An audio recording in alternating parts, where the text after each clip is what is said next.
Halo teman-teman semuanya, selamat datang di Popcast, Pop Mas Happy Podcast. Nah teman-teman, Popcast ini merupakan salah satu media dari Pop Mas Happy untuk mendiskusikan hal-hal terkait pertanian Indonesia. Popcast Jilid 1 ini dibuat khusus menjelang Hari Tani Nasional yang akan diperingati tanggal 24 September mendatang. Kali ini kita akan bahas beberapa hal mengenai Hari Tani. Nah, nanti juga bakal ada pertanyaan-pertanyaan yang akan dibahas di podcast ini. Bareng gue, Nilo Putri Vanata Asri sebagai host pada podcast Jilid 1. Dan gue bakal ditemani temen gue dari Kastrat DPP Popmas Happy, Andi Irwansyah. Halo, Halo, gimana nih kabarnya? alhamdulillah baik. Lagi sibuk apa sekarang? Ya aku sibuknya cuma di akademik sama lembaga doang, itu aja. Ada kegiatan lain gak selain akademik? Selain di akademik aku sibuknya di lembaga, terus juga ada baca beberapa literasi. Walaupun pandemi gini masih tetap produktif dong ya. Produktif lah. Gini nih, ngomong-ngomong kan judul podcastnya ini Road to Hari Tani nih. Nah, mungkin lo bisa kali ngejelasin apa sih yang menjadi latar belakang dicetuskannya Hari Tani Nasional, terus apa juga pentingnya buat kita memperingati itu? Nah, jadi gini nih, jadi pada tanggal 24 September 1960 itu disahkan sebuah aturan yang namanya Undang-Undang Pokok Agraria. Dari Undang-Undang Pokok Agraria ini, itu kita harapkan bisa menjadi tonggak perubahan bagi kaum tani. Nah, ini juga bisa kita harapkan menjadi momen diangkatnya harkat dan martabat petani Indonesia dalam memperjuangkan pangan. Nah, hari bersejarah inilah yang kemudian kita maknai sebagai Hari Tani, yang setiap tanggal 24 September itu kita peringati sebagai Hari Tani Nasional. Nah, mengenai pentingnya memperingati Hari Tani melalui momentum Hari Tani ini bisa kita jadikan sebagai momen untuk mengingat perjuangan dan jasa petani dalam memperjuangkan pangan. Hari Tani ini juga bisa kita jadikan sebagai tonggak sejarah bangsa dalam memandang arti penting petani. Bisa juga nih kita lakukan refleksi untuk mengingat kembali betapa pentingnya peran pertanian ini dalam membantu kemajuan bangsa. Mungkin gitu. Oh gitu ya. Ini kan ngomong pertanian nih.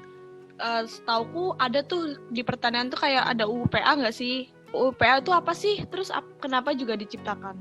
Nah, jadi dulu sebelum UPA ini ada, ini kan aturan yang berlaku di Indonesia, itu namanya hukum buatan Belanda.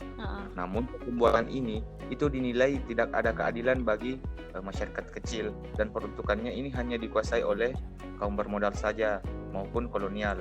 Nah, jadi untuk merombak struktur agraria yang pada saat itu syarat akan kepentingan dari kolonial, maka dibuatlah atau disusunlah aturan ini yang mengatur tentang hak-hak kaum tani, mengatur hak atas tanah, hak atas sumber-sumber agraria, yang dimana untuk pengelolaan dan pemanfaatannya ini sebesar-besarnya untuk petani dan bangsa. Juga dalam dinamikanya sebelum UUPA ini ada, ini mengalami masa kandungan selama 12 tahun. Nah, hingga pada akhirnya pada tanggal 24 September 1960 itu kemudian disetujui oleh DPR gotong royong sebagai simbol titik balik dari politik hukum agraria kolonial menuju hukum agraria nasional. Jadi mungkin itu sedikit gambaran. Iya. Lo tahu kan kalau misalnya Indonesia ini udah dari dulu basicnya pertanian, negaranya juga negara agraris kan? Iya kan? Iya. Nah, menurut lo semangat agraria di Indonesia ini masih sama kayak awal nggak sih? Mengacu pada UPA tadi, kayak gitu. Nah, jadi sekilas nih, kontradiksi banget antara UUPA dan realita yang terjadi hari ini. Bisa kita lihat realita di lapangan yang sedang menimpa nasib petani hingga hari ini. Jadi sederhananya gini, UUPA antitesis atas kepemilikan tanah yang tersentral cuman kepada segelintir orang atau golongan. Kalau kita melihat secara histori nih, undang-undang ini hadir untuk mengganti kebijakan-kebijakan di bidang pertanian yang sebelumnya tadi aku udah sebutin persoalan UUPA. Nah, namun kini realita itu tadi menampilkan sesuatu yang menurut aku sih bingung, karena di satu sisi negara melalui kebijakannya ini berusaha melakukan apa yang sering kita sebut sebagai reforma agraria. Nah, di sisi lain negara juga melalui kebijakan pembangunannya ini berupaya mengalihfungsikan lahan. Nah, belum lagi nih dengan persoalan masuknya investor. Jadi UUPA yang harusnya menjadi tameng ini justru ya kalau kita bandingkan nih dengan dulu sekarang, itu menurut aku sudah tidak sejalan lagi. Tadi kan dengar-dengar tuh ada kayak pemerintah, kayak investor gitu tuh. Nah, gimana sih pandangan lo terkait konflik agraria yang sering terjadi gitu antara masyarakat dan pemerintah ataupun dari swasta kayak investor gitu? Gimana nih?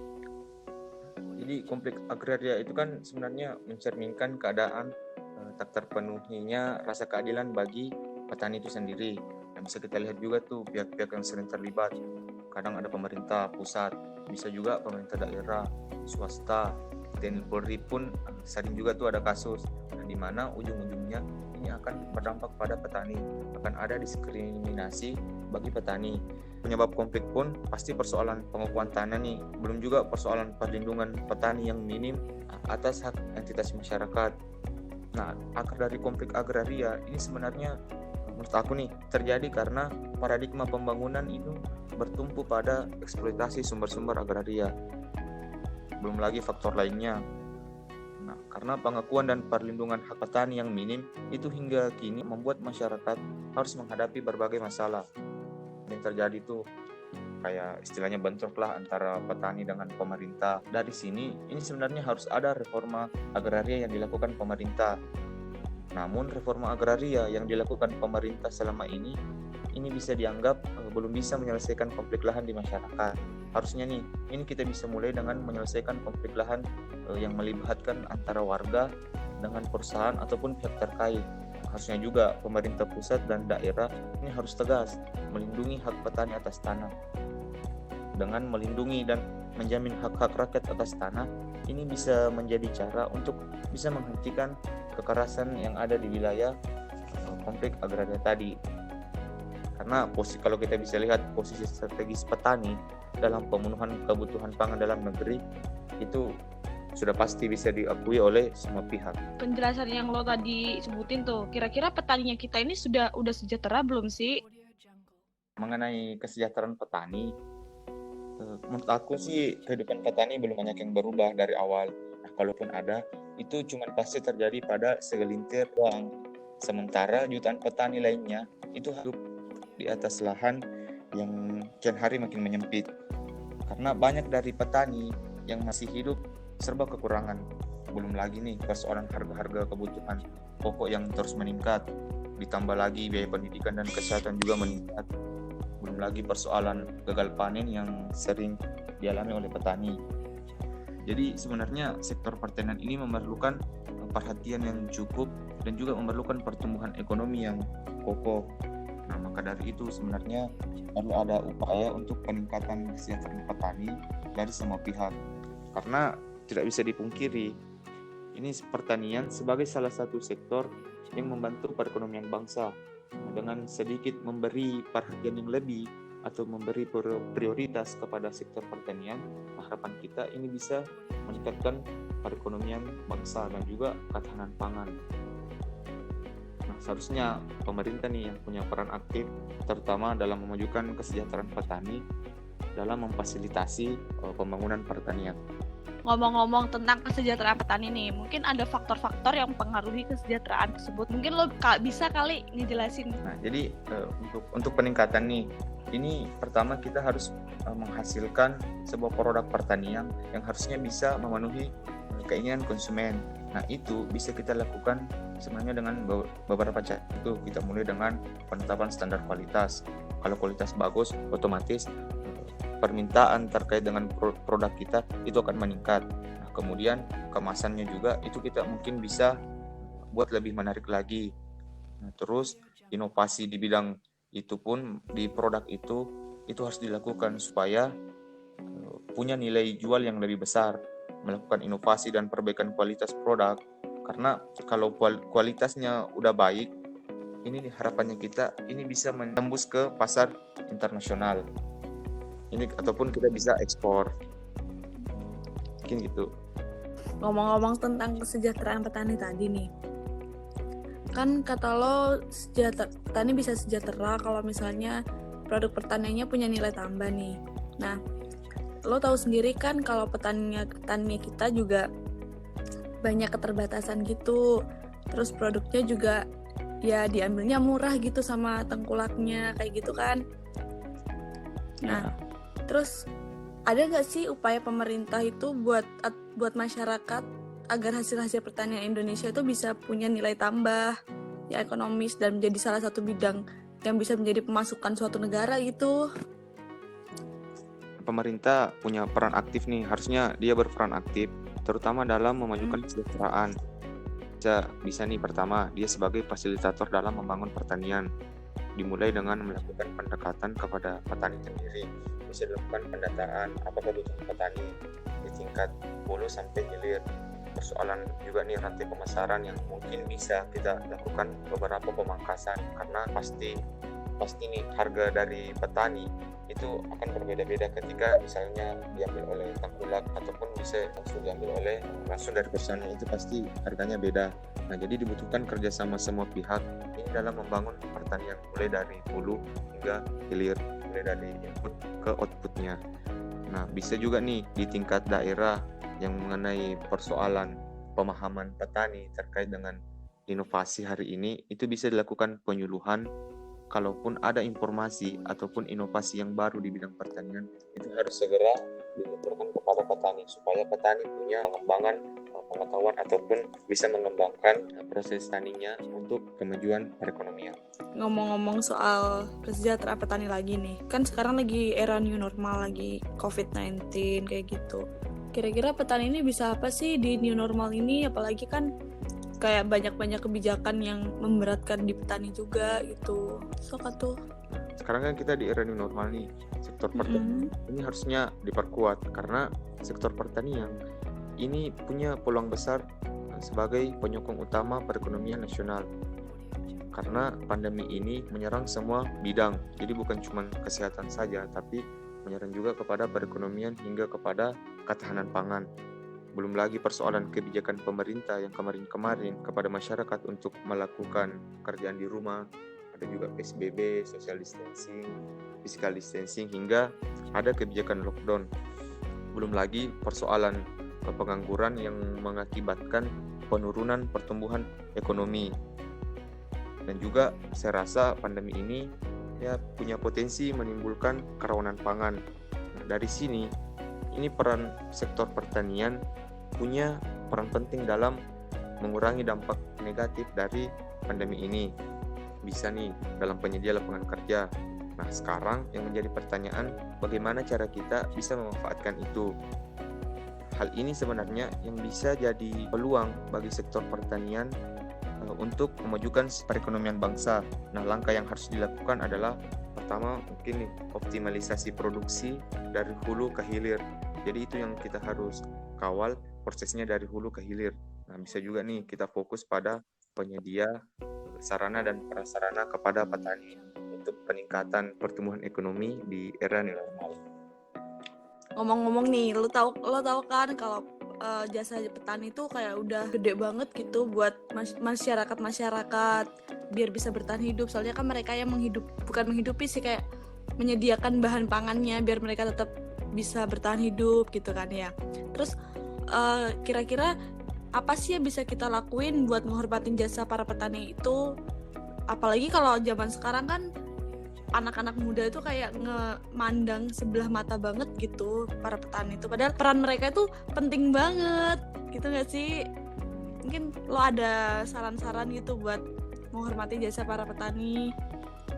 Nah, jadi untuk menghormati jasa para petani ini bisa kita lakukan dari yang sederhananya aja nih. Jadi kita harus belajar menghargai makanan apapun itu, karena bagaimanapun juga makanan ini adalah hasil dari jeripaya dan kerja keras dari petani itu sendiri. Iya, gue setuju sih. Apalagi kan zaman sekarang tuh anak-anak muda kalau nggak makan nggak cocok itu langsung kayak yang dibiarin gitu aja gitu kan. Kamu basir. Jadi kalau kita menghormatinya, itu dari sederhananya aja kita harus belajar mencintai dan menghargai hasil jerih payah petani dengan menghabiskan makanan lah, apapun itu. Nah, terus mungkin untuk persoalan stigma yang beredar di kalangan muda. Nah, itu kan ada stigma bahwa bekerja sebagai petani itu tidak bisa menjadi bekal hidup yang layak. Belum lagi nih orang tua di desa yang profesinya tani tapi tidak ingin menyekolahkan anaknya di sektor pertanian karena persoalan stigma tadi. Iya, bener banget. Oke, makasih nih. Terus pertanyaan terakhir nih, harapan lo nih buat di momen Hari Tani habis ini apa gitu? Punya harapan nggak? Jadi kalau kita berbicara persoalan pertanian, maka kita berbicara soal pangan. Seperti kata Bung Karno, berbicara persoalan pangan, maka kita berbicara persoalan hidup dan mati suatu bangsa. Nah, di momen yang sebentar lagi nih kita peringati 60 tahun Hari Tani, ini sebenarnya sudah saatnya kita bangkit dari kesenjangan agraria. Hak petani ini seharusnya lebih diperhatikan dan undang-undang pokok agraria ini bisa diimplementasikan secara nyata agar tidak kembali terjadi konflik-konflik agraria, dan kita juga harus menjaga hak-hak petani. Nah, momen ini bisa dijadikan juga pemerintah untuk melanjutkan ataupun melaksanakan reforma agraria. Bisa juga untuk menyelesaikan konflik-konflik agraria yang terjadi di berbagai daerah. Karena jangan sampai nih profesi petani itu berkurang di negeri agraris. Jangan sampai juga konotasi Indonesia adalah negara agraris itu cuma sekedar isu. Jadi mungkin terakhir dari aku, selamat Hari Tani Nasional kawan-kawan dimanapun Anda berada. Mari kita rayakan kebesaran kita sebagai seorang petani, sebagai seorang mahasiswa. Panjang umur perjuangan kepada para petani dan perjuangannya. Sejahtera petani Indonesia dan jaya pertanian. Panjang umur perjuangan. Salam profesi. Salam. Salam profesi. Salam profesi. Salam. Popmas Happy. Jaya. Yeay, akhirnya podcast kali ini selesai. Mungkin cukup gitu aja kali ya. Terima kasih. See you. Sampai ketemu di podcast jilid kedua.